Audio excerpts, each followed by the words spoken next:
Imadudin, ya, datanglah ke Bojonegoro. Tak sodok pantatmu pakai gagang pacul, ya. Datang ke Bojonegoro. Gagang pacul.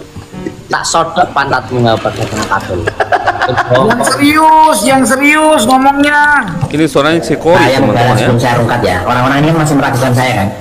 Ini Al-Quran ya, ini Quran. Asyhadu an la ilaha illallah wa asyhadu anna Muhammadar Rasulullah.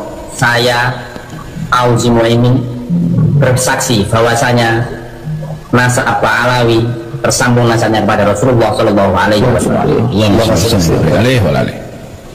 Dan semoga kalau memang iman itu membuat tujuannya tidak baik dan pasti tujuannya tidak baik, semoga dilaknat oleh Allah Subhanahu Wa Taala. Amin.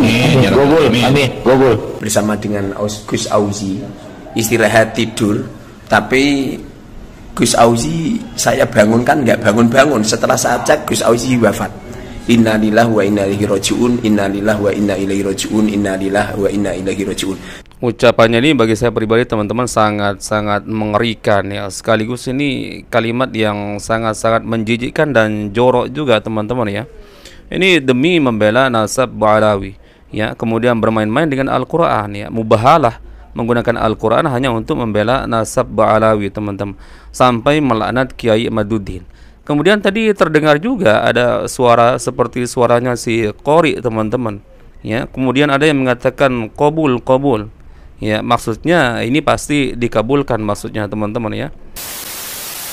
Assalamualaikum warahmatullahi wabarakatuh. Bertemu lagi di channel Nasrul Sunnah. Kita masih mereaction terkait wafatnya Gus Auzi teman-teman, yang kata sebagian orang ini wafatnya pasca mubahalah dengan Kiai Imaduddin. Ya sebenarnya ini mubahalah Gus Auzi sendiri teman-teman, yang gak ada kaitannya dengan Kiai Imaduddin.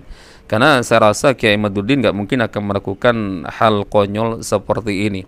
Bahkan ada pernyataan teman-teman yang saya dengar di salah satu channel YouTube mengatakan bahwa ya Gus Auzi ini meninggal kurang dari 1 minggu ya setelah dia mubahalah ya, mencaci maki, melaknat Kiai Imaduddin teman-teman. Nah teman-teman, saya temukan ternyata ada satu potongan video yang bagi saya ini nggak kalah mengerikan juga teman-teman, selain ya ucapannya ketika dia mubahalah melaknat Kiai Imaduddin. Ada kata-katanya yang sangat jorok teman-teman, ini menjijikkan bagi saya pribadi teman-teman. Apa yang didapat dari Muhibbin teman-teman, kok seberani ini? Jangan-jangan ya, mohon maaf, ini terkaan saya saja, Gus Auzi ini berani teman-teman ya melakukan mubahalah seperti ini ya, karena memang sudah kena dengan doktrin Ba'alawi teman-teman. Apa? Kalau cinta kepada Habib teman-teman nanti akan dijamin surga, bahkan bisa masuk surga tanpa hisab. Lihat didikan Habib Salim Jindan. Man baru buka lo man. Iya beb, bungkus semua bawa ke rumah. Bukan hanya dibungkus, dianterin ke rumah Habib Salim Jindan. Itu hampir setiap malam. Jadi baru buka nggak jadi buka, tutup lagi. Orang habis tipu orang Habib Salim diminta. Itu hampir setiap malam. Hingga akhirnya apa yang terjadi? Gak lama Maman meninggal. Habib Salim Jindan dikabarin sama muridnya, beb, Maman meninggal. Innalillahi, sian tuh orang baik, kata Habib Salim. Sekarang lagi diapain jenazahnya? Lagi pengen dibungkus, beb. Ya udah, nanti kalau pengen dibungkus mukanya jangan ditutup dulu, tungguin gue datang. Di bahasa Betawi nih. Datang Habib Salim Jindan. Ngeliat itu jenazah tuh, pengen dibungkus, pengen ditutup kain kafannya. Beliau ambil kertas kecil, kertas kotak kecil, beliau tulis. Ada yang ditulis sama beliau, ditaruh di bawah kepalanya si jenazah. Ya, tutup. Sebelum ditutup, habis beliau tulis, dia taruh kertas, beliau bilang, man, gue tahu, lo ibadahnya berantakan, tapi lo cinta sama dzurriyyat Nabi Muhammad, ikhlas dari dalam hati. Nanti, kalau malaikat munkar nakir datang nanya pertanyaan kubur, jangan lo jawab, man, lo kasih surat dari gue, lo masuk surga tanpa hisab. Baik, coba kita simak teman-teman videonya seperti apa yang saya katakan tadi. Ini ada kata-kata yang sangat menjijikkan teman-teman dari Gus Auzi ini ya. Semoga Allah mengampuninya. Coba kita simak dulu videonya. Imaduddin, ya, datanglah ke Bojonegoro. Tak sodok pantatmu pakai gagang pacul, ya. Datang ke Bojonegoro. Gagang pacul. Tak sodok pantatmu nggak pakai gagang pacul. Yang serius ngomongnya. Lah ini siapa kurang serius, Iman? Kurang, mukanya muka nggak marah. Iman. Oh, datang ke Bojonegoro ya. Kosok tak sodok pantatmu pakai gagang pacul. Ini yang dimaksud Imad yang mana nih? Imaduddin yang di mana? Ya Imaduddin bin Sarman. Masa Imaduddin bin Qori. Saya mau balas sebelum saya rungkat ya. Orang-orang ini kan masih meragukan saya kan. Ini Al-Quran ya. Ini Quran. Asyhadu an la ilaha illallah wa asyhadu anna Muhammadar Rasulullah. Saya Auzi Muaimin bersaksi bahwasanya nasab Alawi tersambung nasabnya kepada Rasulullah Shallallahu Alaihi Wasallam. Dan semoga kalau memang imat itu membuat tujuannya tidak baik, dan pasti tujuannya tidak baik, semoga dilaknat oleh Allah Subhanahu Wa Taala. Amin. Gobul. Amin. Gobul. Amin katanya. Ada yang mengaminkan. Dalil yang mana? Nggak perlu dalil. Nanggepin orang tolol itu nggak perlu dalil. Kalau kayak begitu mah nggak usah ngasih dalil, Gus. Ya, langsung aja itu. Kalau kata orang Betawi, tantang sepikul. Kalau dia menantang, kita pukul. Mubalah Pak, loh saya sudah mubalah, saya meyakini. Ulang.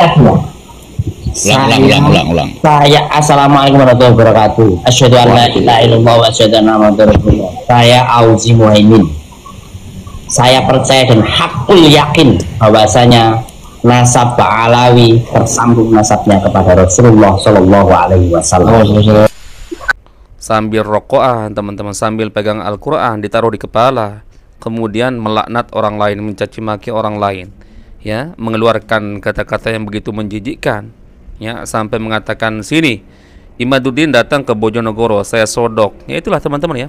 Malas saya mau melanjutkan ini karena saya merasa ini sangat-sangat gak pantas ya. Laki-laki bagi saya pribadi teman-teman mengeluarkan kata-kata seperti itu nih, ya sangat-sangat menjijikkan. Gak pantas laki-laki mengeluarkan kata-kata seperti itu teman-teman. Seandainya misalkan betul nasab Alawi ini benar tersambung kepada Rasulullah, apakah itu artinya bisa dibenarkan seluruh ucapannya, isi ceramahnya, cerita-cerita khurafatnya teman-teman, doktrin-doktrin sesatnya? Karena enggak teman-teman, enggak ada hubungannya.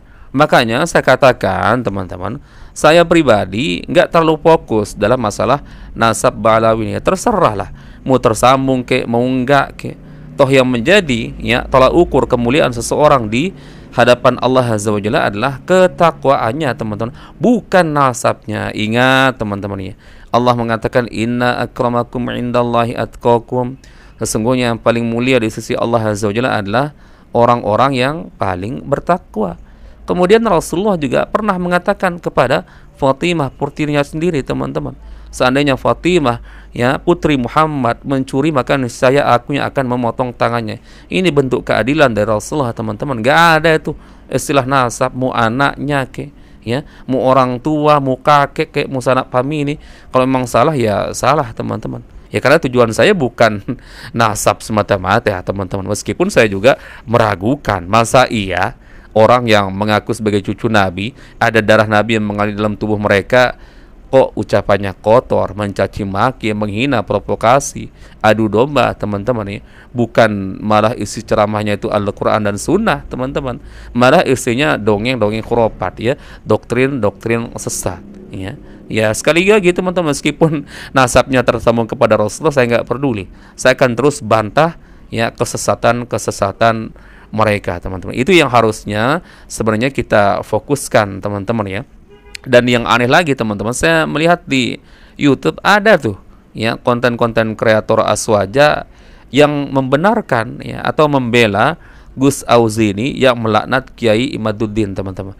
Dicari-cari itu dalilnya teman-teman, kemudian disama-samakan. Ini Rasulullah pernah loh ya berbuat seperti ini. Nauzubillahi min dzalik. Ini sangat mengerikan teman-teman. Itulah efeknya kalau orang sudah terlalu gulu berlebih-lebihan teman-teman. Mau sebesar apapun, sejelas apapun kesalahannya ya, bagikan gajah di pelupuk mata, di depan mata kita teman-teman, seakan-akan itu tertutupi teman-teman. Dicari-carikan ya bagaimana caranya agar menjadi benar teman-teman ya. Baik, mungkin itu saja yang bisa kita share di video kali ini teman-teman. Semoga ada manfaatnya sebagai sharing-sharing kita. Insya Allah kita bertemu lagi di video berikutnya. Assalamualaikum warahmatullahi wabarakatuh. Barakallahu fikum. Assalamualaikum warahmatullahi wabarakatuh.